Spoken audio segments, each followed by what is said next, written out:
This is an SUV that most of you know all about by now. We first saw the design sketches nearly a year ago. We now know the prices, which start at rupees 7.9 lakh rupees, and we even know that it has a 5-star rating from B NCAP. We even got to drive a prototype version earlier. But this is the final production version of the Skoda Kylaq that you, the customer, will be able to buy. And I'm here in sunny Goa to find out if you should put your money on this over its established compact SUV rivals. But before we go any further, subscribe to the Autocar India YouTube channel and hit the bell icon so you get notified every time we upload a new video. The Kylaq derives its name from Mount Kailash, which in Sanskrit translates to crystal. The Kylaq is now the entry point to the Skoda range, and it's up against some fierce competition in the compact SUV space, which accounted for 60% of all passenger vehicle sales in India in the past year. So the Kylaq has its work cut out, having to deliver everything we like about Skodas in a compact and more affordable package. And it does deliver on the design front. So the Kylaq is the first ICE model to debut Skoda's new modern solid design language like we've seen on the Elroq and the Vision S concept. Other than that, it still continues to retain that familiar Skoda look, with the center stage being the grille. It's slightly wider and shorter than the one we've seen on the Kushaq. It also gets this dual headlamp setup, the split headlamp setup with the LED DRLs on the top and the main headlight beam on the bottom. What's nice though is that you get LED headlamps right from the base variant, and lower down you get this large air dam and a 4 skid plate element that's finished in silver. Now along the sides, it's a very neat and clean design, and it also doesn't get those 2 character lines that we see on the Kushaq. But it does get these 17-inch alloys that do look very cool, and you also get roof rails which help further its SUV credentials. Now while I'm here, it's worth talking about the platform. It's based on the same platform as the Kushaq, which is the MQB A0iN, but it has a shorter wheelbase to make it fit under the 4-meter rule for subcompact SUVs. And overall, if you see, they've done a good job. It looks pretty cohesive. The wheelbase is 85 mm shorter than the Kushaq, but it is wider and taller. The ground clearance too is a substantial 189 mm. Also a point to note, while the roof rails look cool, they aren't actually functional. Over at the back, you get these squarish tail lamps with LED elements inside them, and you also get this black plastic that connects the 2 lights together, which features the Skoda lettering. Yes, it gets lettering and there is no Skoda logo here behind. It also has some interesting detailing, and like in the front, you get a 4 skid plate here too, and that's also finished in silver. And while I'm back here, I'll also show you the boot real quick.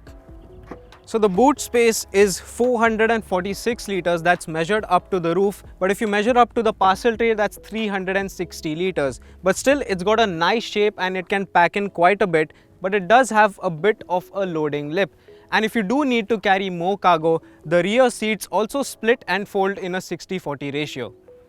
I also love this olive gold paint shade, which looks great under the sunlight. What do you think of the Kylaq's looks? Let us know in the comments. Now onto the interior. Getting into the Kylaq, and the first thing you'll appreciate is this. It still has that reassuring Skoda thud when you shut the door. Other than that, the interior layout is quite similar to the Kushaq. You still get these vertically stacked AC vents on either side with horizontal ones in the center, below which are positioned the controls for the HVAC. Now it's still the touch panel unit that we've seen on the Kushaq, and I'm not a big fan of this as you have to take your eyes off the road to make adjustments.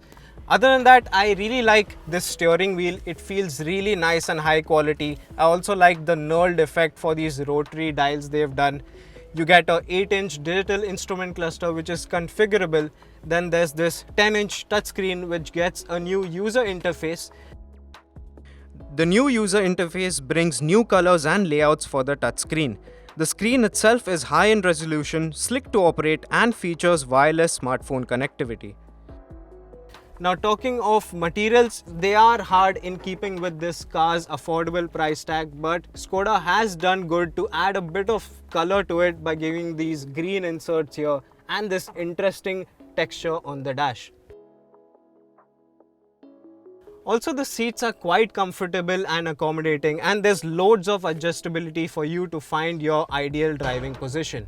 This top spec Kylaq Prestige gets features like leatherette upholstery, ventilated seats, a sunroof, and it even gets a segment first feature wherein the passenger seat is also electrically adjustable. Other than that, you get a wireless phone charger, a big 10-inch touchscreen, but it does miss out on certain features like a 360-degree camera, ADAS tech, and a big panoramic sunroof which its rivals pack. Here's a look at the complete feature slate.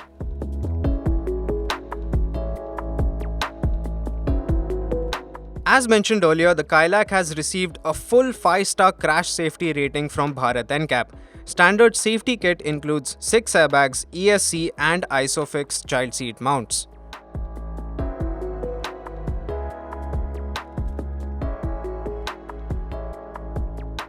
So I'm in the back of the Kylaq and this driving seat is set to my position. I'm 5 feet 11 and the knee room for me is decent, but the headroom is quite good actually. One thing though I'm not a fan of is the recline of this backrest. It feels just a little bit too upright for my liking. Fitting 3 people at the back will be a challenge due to the contours of the seat, which means it's uncomfortable for the 2 outer passengers. But what's good is that you get adjustable headrests for all 3 passengers. Other than that, there's also a fold down armrest which gets 2 cup holders. You get dedicated AC vents, 2 Type-C ports, and there's also a nifty pocket for your smartphone. And now to the heart of the matter. So the Kylaq can be had in 4 trim levels and there's also a choice of 2 gearboxes, but where there isn't choice is in the engine department. This one is only powered by a 1-litre 3-cylinder turbocharged unit, the 1-litre TSI that we've been familiar with from the Virtus, the Taygun and the Kushaq. In terms of output, it makes 115 horsepower and 178 Newton meters of torque. And this one that I'm driving right now is the automatic. This one uses a 6-speed torque converter automatic that's been sourced from Aisin. Now being a 3-cylinder unit, there is that little bit of thrumminess and vibrations at idle, but once you are on the move and you start picking up pace, it smoothens out considerably. What's nice are the path throttle responses. You just have to prod the throttle lightly and the Kylaq will get a move on. But unfortunately, it does have a little bit of a flat spot under 2000 RPM before the boost kicks in and it really starts to get going.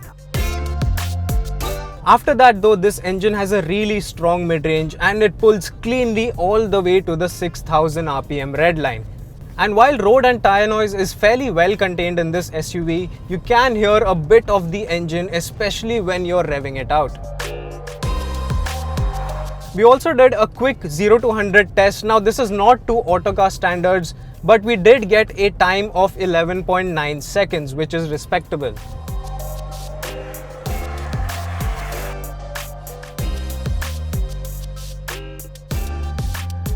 The Aisin 6-speed torque converter auto is one of the smoothest around, and it also does duty in its competitors like the Mahindra XUV 3XO and the Maruti Suzuki Brezza. And yeah, it's a very smooth shifting gearbox and well suited to day-to-day driving duties. Sure, it doesn't have that snap or the quickness of a DCT, but it more than makes up for it in its smoothness. And you can also take manual control for the gears via the paddle shifters on the steering, or you also have a Tiptronic function here on the gear lever. Speaking of the gear lever, there's a sports mode as well, but that's only for the gearbox. There are no drive modes on this SUV. And what that does is make the gear shifts quicker, but it's still not particularly quick, especially on downshifts. Now this being a first drive, we haven't had a chance to put it through our Autocar fuel efficiency test, but Skoda claims that the Kylaq with this automatic gearbox will do 19.05 kilometers per litre.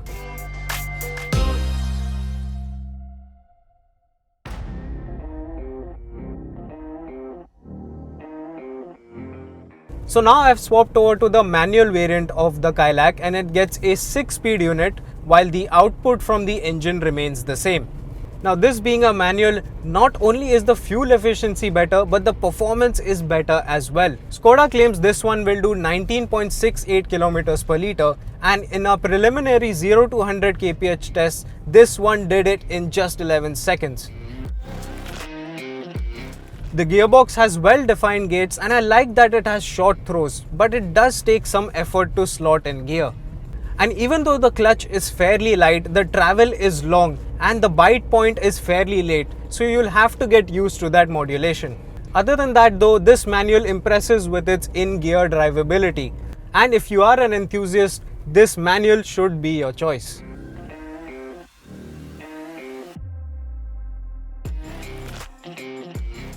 Ride and handling is a highlight of the Kylaq, as you'd expect. The steering is light, but it is precise, and it gives you a good idea of what the front wheels are doing. Around the corners also, it's very composed and stable, and there's not a lot of body roll, so it's very confidence inspiring. The strong engine and tidy handling make it a car you'll enjoy on a twisty road. In fact, it is the most fun to drive compact SUV. The ride is set up on the firmer side, and you will feel that especially at lower speeds. It can tend to toss you around a little bit, but it improves greatly as speeds rise, and it feels very composed, especially at highway speeds. And it's also not very silent, as you can hear the suspension working in the bumps. Sure, some sharp potholes might filter through to the cabin, but overall, this ride feels very planted and composed.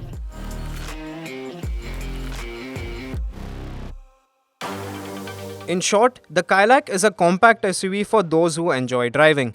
It's composed around the corners and can hold triple-digit speeds with confidence. Prices for the Kylaq range between Rs 7.89 lakh and Rs 14.40 lakh ex-showroom. At this price, it not only goes head-to-head with other compact SUVs, but also overlaps with the Kushaq's 1-litre TSI range. The pricing is competitive, especially at the lower end, but Skoda also says that the cost of ownership, which includes service and maintenance costs, will also be competitive. So in conclusion, the Kylaq makes a compelling case.